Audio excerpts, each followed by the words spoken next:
محمد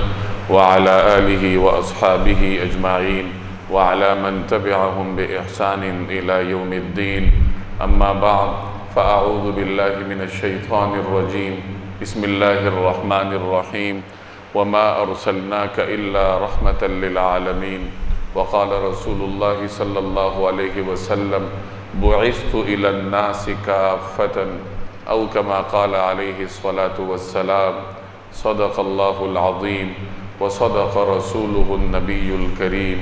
ونحن على ذلك من الشاهدين والشاكرين والحمد لله رب العالمین۔ بزرگان محترم اور میرے عزیز دوستوں اور بھائیوں،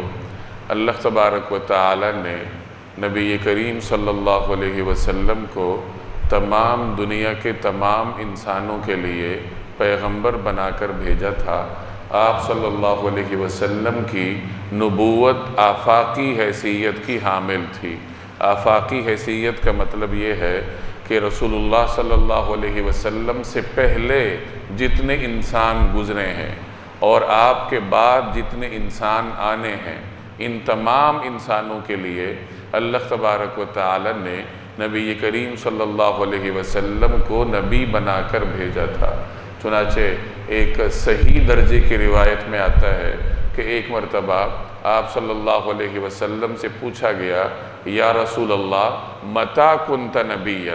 کہ اے اللہ کے رسول آپ نبی کب بنے تھے؟ تو نبی کریم صلی اللہ علیہ وسلم نے ارشاد فرمایا کہ کنت نبیا وآدم بین الروح والجسد، کہ میں اس وقت بھی نبی تھا جب حضرت آدم علیہ السلام اپنے روح اور جسم کے درمیان تھے، یعنی جسم تو تھا لیکن ابھی روح نہیں تھی، گویا کہ ابھی تخلیق آدم کی تکمیل بھی نہیں ہوئی تھی، اور اس وقت بھی اللہ تبارک و تعالی نے میرے اوپر نبوت کے احکامات جاری فرمائے تھے۔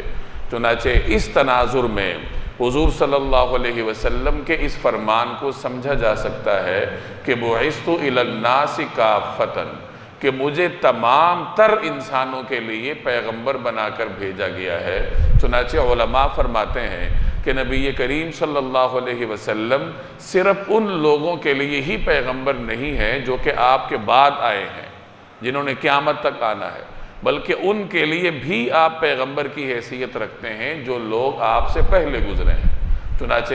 ایک اور روایت میں آتا ہے کہ ایک مرتبہ رسول اللہ صلی اللہ علیہ وسلم نے ارشاد فرمایا، لو کان موسیٰ حیاً، کہ اگر حضرت موسیٰ علیہ السلام آج حیات ہوتے تو ان کے پاس بھی میری اتباع کے سوا کوئی چارہ کار نہ ہوتا۔ گویا کہ رسول اللہ صلی اللہ علیہ وسلم جہاں سید الاولین والآخرین تھے، وہاں اللہ تبارک و تعالی نے آپ کو سید الانبیاء بھی بنایا تھا۔ آسان الفاظ میں یوں سمجھیے کہ نبی کریم صلی اللہ علیہ وسلم نہ صرف عام انسانوں کے لیے نبی تھے بلکہ انبیاء علیہ السلام کے لیے بھی آپ علیہ السلام کی حیثیت ایک نبی ہونے کی تھی۔ چنانچہ قرآن کریم میں بھی اشاروں میں اس کا ذکر موجود ہے کہ ایک مرتبہ اللہ تبارک و تعالی نے تمام انبیاء علیہ السلام سے میثاق لیا،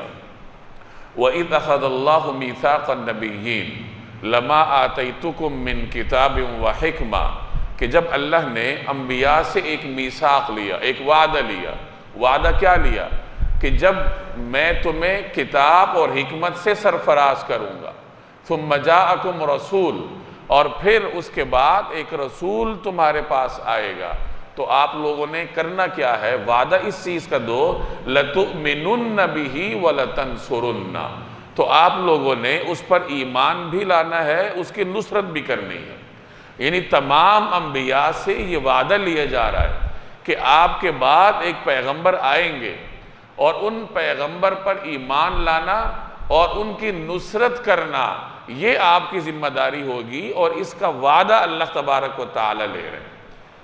چنانچہ مفسرین فرماتے ہیں کہ یہاں قرآن میں جو فرمایا ثم جاءکم رسول، کہ پھر جو ایک رسول آئیں گے، تو اس رسول سے مراد جناب رسول اللہ صلی اللہ علیہ وسلم ہے۔ اور اس وعدے کو پکا کرنے کے لیے اللہ نے فرمایا کہ اقررتم وَأَخَذْتُمْ عَلَى ذَلِكُمْ إِصْرِي،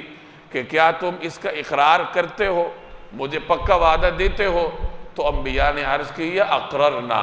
کہ ہاں ہم اقرار کرتے ہیں، یعنی ہم وعدہ کرتے ہیں۔ تو اللہ نے فرمایا وَأَنَا عَلَىٰ ذَلِكُم مِّنَ الشَّاهِدِينَ، کہ میں بھی تم لوگوں کے ساتھ اس وعدے کے گواہوں میں سے ہوں۔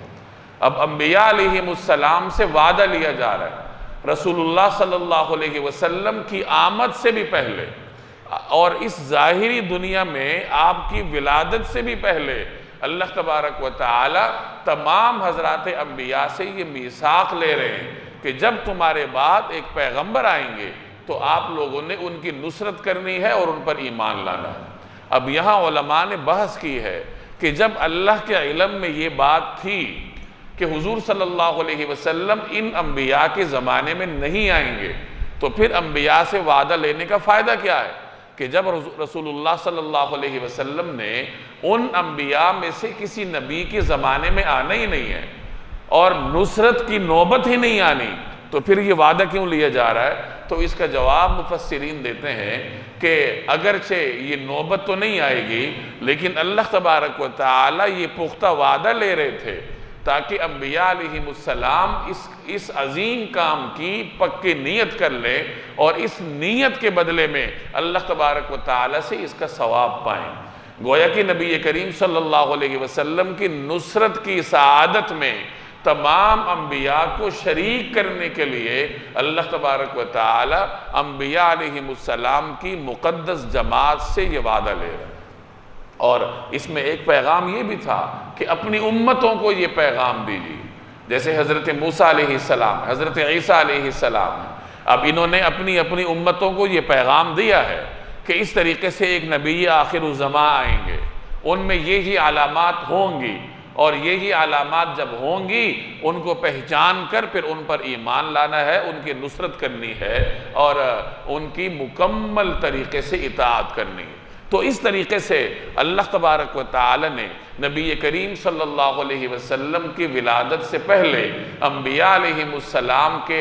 زمانوں میں ان کی زبانی رسول اللہ صلی اللہ علیہ وسلم کے علامات بھی بتلا رکھی ہیں، اور گزشتہ کتابوں میں رسول اللہ صلی اللہ علیہ وسلم کے بارے میں مبشرات بھی موجود ہیں۔ تو یہ وہ رفعتیں اور عظمتیں ہیں جو اللہ تبارک و تعالی نے جناب رسول اللہ صلی اللہ علیہ وسلم کو عطا کی ہیں، اور یہ میرے اور آپ کے اوپر اللہ کا بے پایاں احسان ہے۔ اور اگر سوچا جائے تو انسان کی عقل دنگ رہ جاتی ہے کہ اللہ نے کتنا بڑا انعام ہمارے اوپر کیا ہے کہ ہمیں اس پیغمبر کی امت میں سے بنا کر کھڑا کیا ہے جس کے امتی ہونے کی تمنا انبیاء بھی کیا کرتے تھے۔ انبیاء سے اللہ تبارک و تعالی نے ان کی نصرت کا وعدہ لیا، اور ہمیں بغیر مانگے اللہ تبارک و تعالی نے جناب رسول اللہ صلی اللہ علیہ وسلم کی امت کا حصہ بنایا، آپ کی تعلیمات کا ہمیں مخاطب بنایا، اور ہمیں یہ سعادت بخشی کہ ہم رسول اللہ صلی اللہ علیہ وسلم کی سنت پر عمل کریں، آپ کے طرز عمل پر عمل کریں۔ اس تمام تر تفصیل کے تناظر میں آپ دیکھیں تو پھر ہمیں اندازہ ہوگا کہ اللہ کے ہاں نبی کریم صلی اللہ علیہ وسلم کا کیا مقام ہے، اور جب آپ کا مقام اتنا بلند ہے تو آپ کے ہر عمل کا مقام کتنا بلند ہوگا۔ اب یہ جو آپ کی بلندیاں ہیں اور آپ علیہ السلام کی عظمتیں ہیں، ان کو تو ہم بیان کرتے ہیں عقیدت کے لیے، سعادت کے لیے، تاکہ انسان کو سعادت ملے، رسول اللہ صلی اللہ علیہ وسلم کی بارگاہ میں تقرب کا کوئی ادنا سا مقام اس کو مل جائے۔ تو حضور علیہ السلام کی عظمتوں کا بیان اس لیے ہوتا ہے، لیکن جو آپ کی وہ زندگی ہے جس کی ہمیں اتباع کرنی ہے تو وہ آپ کی عملی زندگی ہے جو رسول اللہ صلی اللہ علیہ وسلم نے ایک عام آدمی کی حیثیت سے گزاری۔ اللہ تبارک و تعالی نے نبی کریم صلی اللہ علیہ وسلم کو جن بے پایاں کمالات سے نوازا تھا، ان میں سے ایک عظیم کمال یہ تھا کہ ان تمام تر عظمتوں اور ان تمام تر رفعتوں کے باوجود نبی کریم صلی اللہ علیہ وسلم نے زندگی ایک عام آدمی کی حیثیت سے گزاری ہے۔ ہم اگر موجودہ زمانے میں دیکھیں تو ایک آدمی کو تھوڑی سی کوئی بڑائی مل جائے، بڑائی نہ ملے، بڑا تھوڑی دیر اس کو اپنے قریب کر لے۔ پرائیویٹ اداروں میں، سرکاری اداروں میں اگر جو ادارے کا مالک ہے، ادارے کا بڑا ہے، اگر کسی ملازم کو وہ تھوڑی دیر اپنے دفتر میں بلوا لے تو باہر نکلتے ہوئے اس کی کیفیت اور ہوتی ہے، اور تھوڑی دیر کے لیے اس کے پھر قدم زمین پر جمتے نہیں ہیں، اس کی جو ذہنی روح ہے، اس کا جو اپنے دوستوں کے ساتھ رویہ ہے، ان تمام چیزوں میں تبدیلی آ جاتی ہے کہ میں تو جی افسر اعلیٰ کے دفتر سے ہو کر آیا ہوں۔ تو یہ ہمارا طرز عمل ہے۔ نبی کریم صلی اللہ علیہ وسلم کا رویہ اس حوالے سے دیکھیں کہ ایک طرف آپ کو اللہ نے ان مقامات پر بلایا جہاں جبریل کو بھی جانے کی اجازت نہیں تھی، اور ادھر سے واپس آنے کے بعد نبی کریم صلی اللہ علیہ وسلم نے ایک عام آدمی کی حیثیت سے زندگی بسر کرنی شروع کی، اور جو آپ علیہ السلام کے مراتب تھے یا جو آپ کی رفعتیں تھیں، عام آدمی کے ساتھ رویے میں، عام آدمی کے ساتھ معاملات میں کبھی بھی نبی کریم صلی اللہ علیہ وسلم نے اس کو حائل نہیں ہونے دیے۔ تو میں اس لیے عرض کر رہا ہوں کہ یہ جو آپ کی عملی زندگی ہے،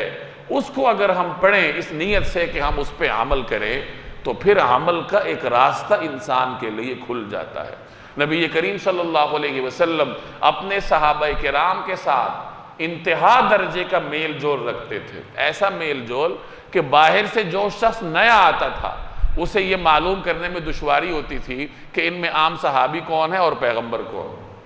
ہمارے ہاں تو اگر کسی کو تھوڑی دیر کے لیے کوئی مرتبہ مل جائے تو اپنے لیے پروٹوکول مانگتا ہے کہ میرے دروازے میں ہر آدمی نہ آئے، مجھے ہر آدمی فون نہ کرے، مجھ سے ہر آدمی رابطہ نہ کرے۔ اس طرح کے ہم مختلف حصار اپنے ہاں پیدا کر لیتے ہیں۔ یہ چیزیں ہماری اسلامی روایات کا حصہ نہیں ہیں۔ آپ کو سیرت میں، صحابہ کرام کی تاریخ میں یہ چیزیں نہیں ملیں گی۔ نبی کریم صلی اللہ علیہ وسلم اپنے صحابہ کے ساتھ ایسا میل جول رکھتے تھے کہ باہر سے آنے والے کو دقت ہوتی تھی کہ پیغمبر کون ہے اور اس میں سے صحابہ کون ہے، کہ سارے ایک طریقے سے بیٹھے ہوئے ہیں، کوئی امتیازی نشست آپ صلی اللہ علیہ وسلم کی نہیں ہوتی تھی۔ اگر کہیں سفر پر جا رہے تو نبی کریم صلی اللہ علیہ وسلم اپنے لیے کوئی امتیاز گوارا نہیں فرماتے تھے۔ ایک روایت میں آتا ہے، ایک مرتبہ صحابہ کرام کے ساتھ نبی کریم صلی اللہ علیہ وسلم کسی سفر میں تھے، تو راستے میں کھانے کی ضرورت پوری کرنے کے لیے کوئی بکری کا بچہ ذبح کیا گیا، پروگرام بنایا گیا کہ بکری کا بچہ ذبح کرتے ہیں۔ اب اس کے لیے باریاں لگ رہی تھیں، ایک صحابی نے کہا میں ذبح کر لوں گا، ایک نے کہا میں پکا لوں گا، ایک نے کہا ہوگا میں کھال اتار لوں گا۔ یعنی اس کام کو کرنے میں جتنی بھی ذمہ داریاں تھیں صحابہ آپس میں تقسیم کر رہے تھے۔ تو نبی کریم صلی اللہ علیہ وسلم نے فرمایا کہ اچھا اگر تم لوگ یہ کام کرو گے تو ایندھن کے لیے لکڑیاں میں جمع کروں گا۔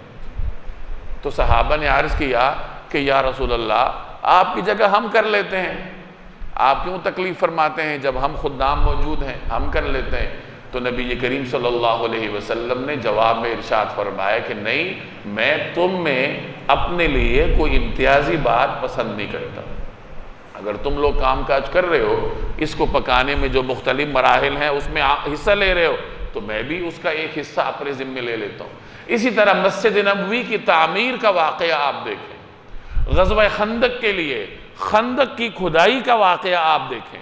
تو جہاں صحابی کدال پکڑ کر کھدائی کر رہا ہے تو وہاں اللہ کا حبیب بھی ہاتھ میں کدال پکڑ کر کھدائی کر رہا ہے۔ بلکہ جہاں تمام صحابہ ایک چٹان کو توڑنے میں دشواری محسوس کر رہے تھے اور کسی سے نہیں ٹوٹی، تو اس مشکل مرحلے کو سر کرنے کے لیے بھی جناب رسول اللہ صلی اللہ علیہ وسلم تشریف لائے اور اپنے دست اقدس میں کدال تھام کر آپ صلی اللہ علیہ وسلم نے اس چٹان کو توڑا۔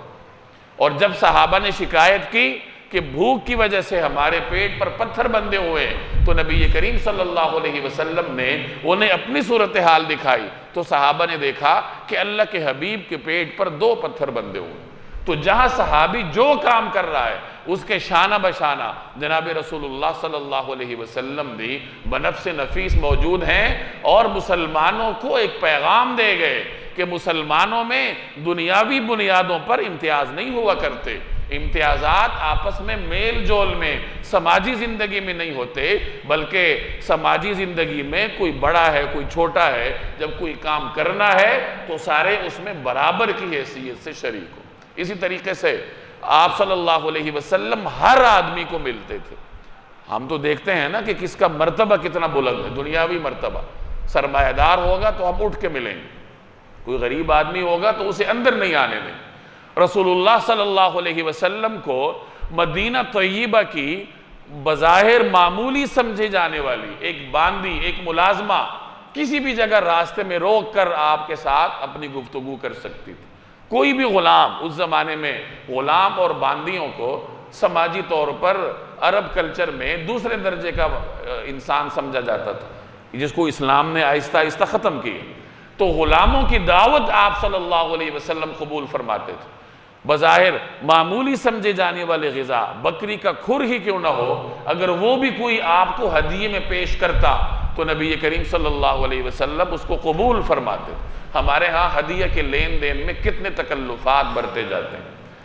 حالانکہ اس میں کوئی تکلف نہیں ہے۔ ہدیے کے بارے میں فرمایا تحادو تحابو، ایک دوسرے کو ہدیہ دیا کرو، محبت بڑھے گی۔ اب یہ نہیں فرمایا کہ بیش قیمت ہونا چاہیے، بلکہ جتنی ایک آدمی کی پسلی ہے، جتنی اس کے استطاعت ہے، اس کے مطابق وہ دوسرے کو ہدیہ دے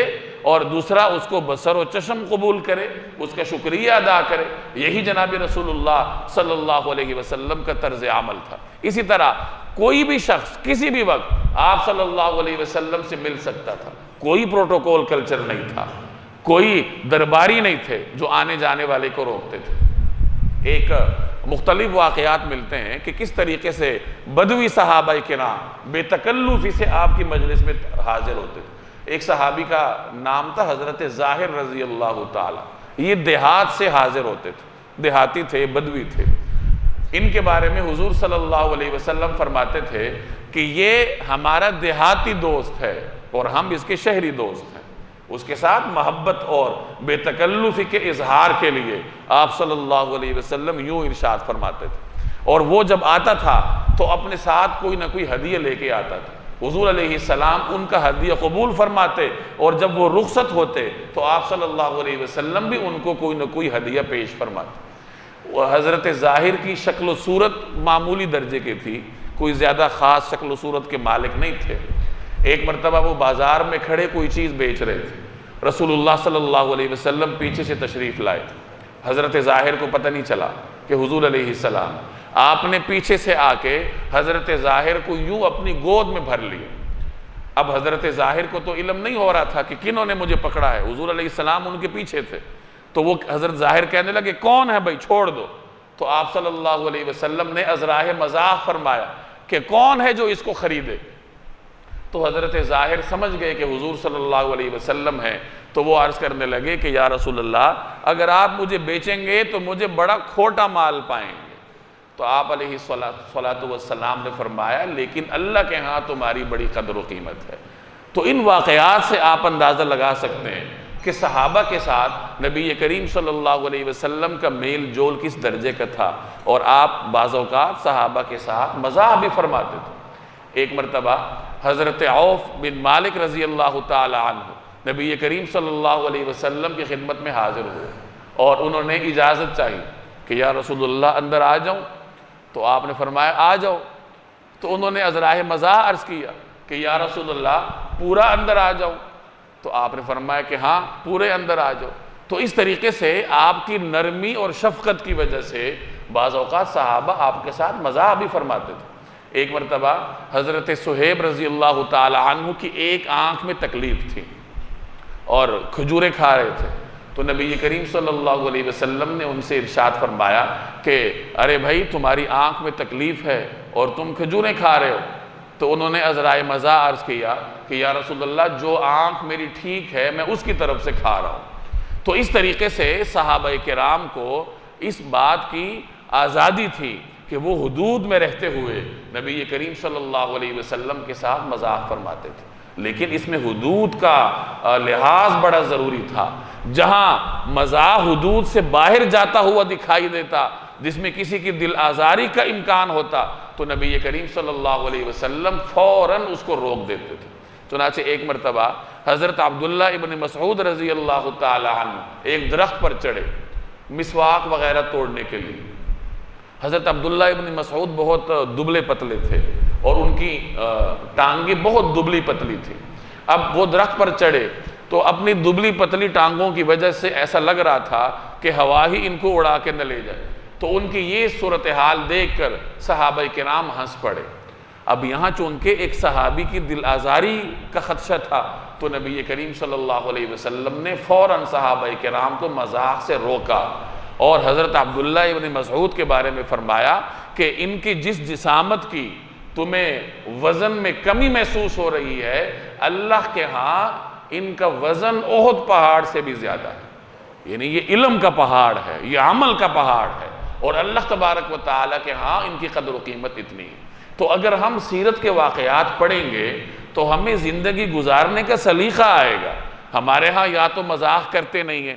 خشکی ہوتی ہے، اور مذاق کرنے کو دین کے خلاف سمجھا جاتا ہے، اور جب مذاق کرنے پہ آئیں گے تو کسی کی دل آزاری کریں گے۔ بغیر دل آزاری کیے ہمارا مذاق پورا نہیں ہوتا، اور یہ دونوں چیزیں افراط اور تفرید کے معاملات۔ درمیانی راستہ یہ ہے کہ مذاق بھی کیا جائے لیکن دوسرے آدمی کی دل آزاری سے گریز کیا جائے۔ تو خلاصہ یہ نکلا کہ نبی کریم صلی اللہ علیہ وسلم صحابہ کرام کے درمیان ایک عام آدمی کی طرح زندگی بسر فرماتے تھے، سادگی کے ساتھ، عاجزی کے ساتھ، تواضع اور انکساری کے ساتھ۔ اپنے لیے کسی امتیازی حیثیت کو نبی کریم صلی اللہ علیہ وسلم نے گوارا نہیں فرمایا، یہاں تک کہ کوئی آپ کے لیے کھڑا ہو یہ بھی آپ کو گوارا نہیں تھا۔ جب آپ تشریف لاتے تھے تو صحابہ کرام کھڑا ہونے سے گریز کرتے تھے۔ ایک روایت میں آتا ہے کہ صحابہ کرام کو نبی کریم صلی اللہ علیہ وسلم کے لیے کھڑے ہونے سے زیادہ کوئی مرغوب چیز اور نہیں تھی، لیکن وہ اس لیے کھڑے نہیں ہوتے تھے کہ نبی کریم صلی اللہ علیہ وسلم اس کو پسند نہیں فرماتے۔ اور ایک روایت میں آپ نے فرمایا کہ جو آدمی یہ چاہتا ہے کہ لوگ اس کے لیے کھڑے ہوں تو وہ اپنا ٹھکانہ جہنم میں بنا لے۔ لیکن دوسری طرف دوسرا طرز عمل آپ کا یہ تھا کہ حضرت فاطمہ کی آمد پر نبی کریم صلی اللہ علیہ وسلم محبت کے لیے کھڑے ہو جایا کرتے تھے۔ حضرت زید کی آمد پر محبت کے لیے آپ صلی اللہ علیہ وسلم کھڑے ہو جایا کرتے تھے۔ مہمانوں کی آمد پر آپ کھڑے ہو کر ان کا استقبال فرماتے تھے، بلکہ بعض اوقات مکان سے باہر آ کر نبی کریم صلی اللہ علیہ وسلم مہمان کا استقبال فرماتے تھے۔ تو گویا ایک درس دے دیا کہ خود تو اپنے لیے یہ گوارا نہ کرو کہ تمہارے لیے کوئی کھڑا ہو، ہاں جو تمہارے پاس آئے تو اس کے لیے آپ کھڑے ہو جائے کیجیے۔ ہمارے ہاں معاملہ الٹا ہے، میں کسی کے لیے کھڑا ہوں یہ میری انا پر برا گزرے گا، لیکن میری آمد پر اگر کوئی کھڑا نہ ہو تو پھر انسان کا پارہ جو ہے وہ آسمان پر چڑھ جاتا ہے کہ میری شان میں کمی ہو گئی۔ تو ہماری دن رات کے جتنے معاملات ہیں اگر ہم دیکھیں تو شاید ہی ہمارا کوئی طرز عمل ایسا ہو جو ہماری اسلامی روایت کے مطابق ہو، سنت کے مطابق ہو، حضور صلی اللہ علیہ وسلم کی سیرت کے مطابق ہو۔ ہم سمجھتے ہیں کہ بس نماز پڑھ لی، روزہ رکھ لیا، زندگی میں ایک آدھ دفعہ حج کر لیا، کسی غریب کو صدقہ خیرات دے دیا اور بس ہم مکمل مسلمان بن گئے۔ ایسا نہیں ہوتا، بلکہ اپنی پوری زندگی نبی کریم صلی اللہ علیہ وسلم کی طریقہ کار کے مطابق ڈھالنی ہوگی۔ یہ جو ہمارے دماغوں میں مختلف قسم کے خناس گھسے ہوتے ہیں، تکبر گھسا ہوتا ہے، دوسرے لوگوں کو اپنے برابر نہیں سمجھا جاتا، دوسروں کے ساتھ میل جول میں ہم امتیازات برتتے ہیں، ان تمام چیزوں کا خاتمہ کرنا ہوگا، پھر جا کر انسان اپنے آپ کو مکمل انسان اور مسلمان کہلا سکتا ہے۔ اللہ تبارک و تعالی عمل کی توفیق دے، وما علینا الا البلاغ۔